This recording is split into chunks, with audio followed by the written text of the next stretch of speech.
So there wasn't like all this behind the scenes thing with Clee or whoever. I mean, There's nothing behind your back, Tim. Okay. You keep saying that over and over and over again, and people believe that when you say that. Well, And that's maybe your perspective, but that's simply not true. then what do you two know about how the co-AD thing was set up? What do you learned guys know? about it a few days ago. Okay. I didn't know. How do it you- was truly him. Okay. How do you guys know how it was set up then? I was trying to understand what the issue was leading to this meeting. Okay. And I asked the question. I said, okay, co-AD was what was put in place. Here's what I know of how it was set up and how it was presented to me. Okay. Okay. Now this is what was presented to me.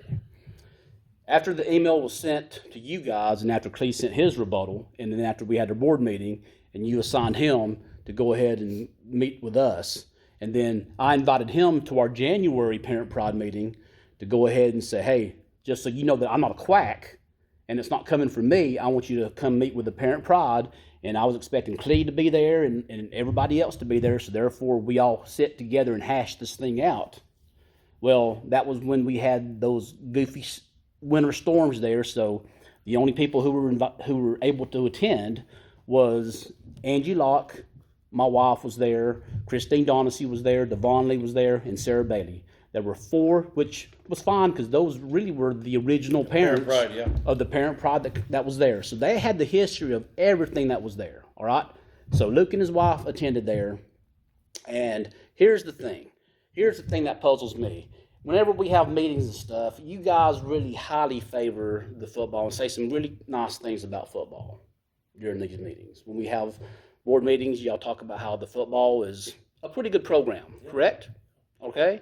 And so did Luke. Luke said some pretty highly favorable things about football that night, all right? Now, we discussed football, and the ladies had their concerns, and they had some pretty choice words about Clee that night. And he heard and digested everything that was said that night. And Devon volunteered herself that she could possibly step up and be the AD.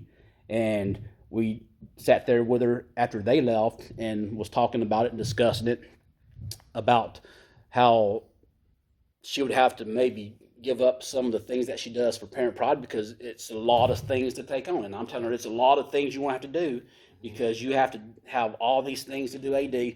We're giving her all the choices and stuff, and she's like, she's going to have to think about it.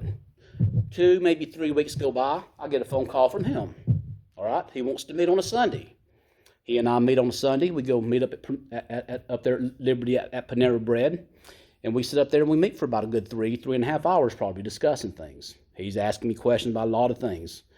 The questions that he's asking me, I know that he's talked to somebody because you don't just get questions like this out of the blue. So I know that he's already talked to somebody. All right. Out of those 2 to 3 weeks, I don't know who he's talked to. All right, I don't know. But I know he's talked to somebody. Now, after that Sunday, that following Monday, I get a text from Sarah Bailey. And in our conversation, he goes ahead and throws this co-AD thing at me. I'm like, well, that doesn't solve the original issue of getting rid of Clee, first of all. And he's asking me about Devon Lee, and I'm like, well, same thing I've told you.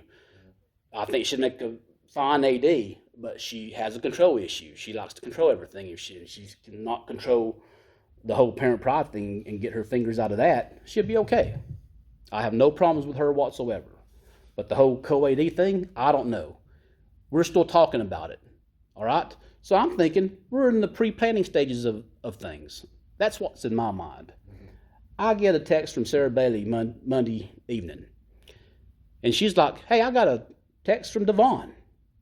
And Devon's telling me that she's the co-AD of football and how she's going to be in charge of Parent Pride. I'm like, that's kind of funny. Because when I had my conversation with Luke just yesterday, I know we were talking about co-AD and nothing was really final about Devon and Clee. And so I called Luke up and I'm like, what's this thing about Devon being in charge of football and being a co-AD now? And he's kind of like, well, nothing's final. And I'm like, well, I thought nothing was final neither, but why is Devon thinking that she's the co-AD for? And I asked him, I'm like, I kind of feel like I'm being bamboozled somehow. I feel like I'm being told one thing and not being told something else. I'm like, maybe I need to try to reach out to Devon and try to figure something out and find out what's going on. And I text Devon, and Devon says, I can't talk to you. I'm like, well, that's kind of funny. Why not? Why can't you not talk to me for? And she says, Luke's told me that I can't talk to you until we have a meeting. I'm like, why would Luke tell me you can't talk to me for? That's just kind of weird to me. I text Clee, and I ask Clee, what's going on? Can you talk to me, or are you not allowed to talk to me neither? And Clee spills the beans and says, hey, Luke's come up with this co-AD thing, and I think it's going to be a good thing, and blah, blah, blah, blah, blah, blah, blah, blah, blah, blah, about the co-AD thing. And I'm like, okay, well, I'm just going to sit here patiently and wait for this meeting. And so about an hour, hour and a half later, after he and I talk, he sends out a meeting maker for us to get together and set up a meeting for this first meeting that we have. So we have this first meeting, and we sit and talk, and yeah, sure enough, I think the way the first meeting discussion goes was that his wife reaches out to Devon sometime in that course of 2 to 3 weeks before he even talks to me. And what happened was that at this meeting, they already had this list of roles and responsibilities of what everybody's supposed to do. And I'm thinking, that's nice to see that. But we're supposed to have this meeting to go over this roles and responsibilities and to see what stuff that I have that's supposed to go to the AD.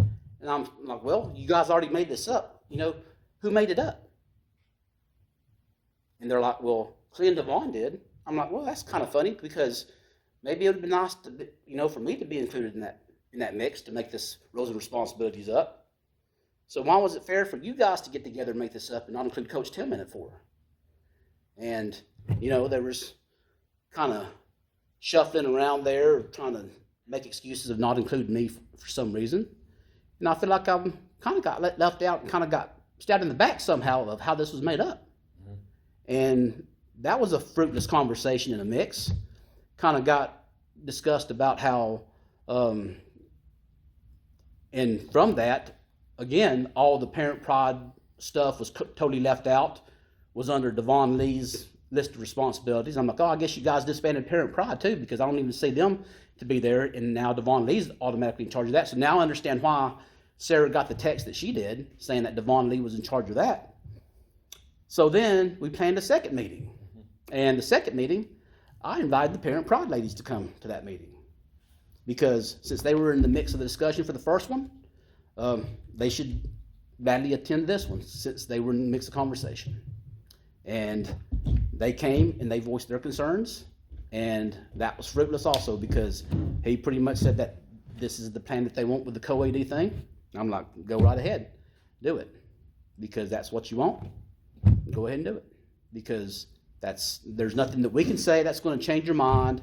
There's nothing that the other moms are going to say that's going to change their minds. And they were very vocal about Clee and how they didn't really want him to be in the position that he was in. They were vocal about Devon and everything else. And so that's why I said that if he's not going to listen to me and not listen to the ladies, there's nothing more that I can say or discuss because of that. And that's why I say that I was kind of stabbed in the back, because I was not involved in that first discussion of the roles and responsibilities. Right. And I was not included in none of that initial planning of nothing. Okay, I'll let him speak to that for a second. No, he doesn't have to. We already had those meetings to discuss that. Yeah. He doesn't have to. He doesn't owe me an explanation of none of that. Okay. Because we already had that discussion. Well, that's your perception of how it went down. Well, that first meeting. Well, let me just say this real quick. There was an outline, and that was the meeting to discuss the roles and responsibilities. Yeah. And we wanted Tim's input.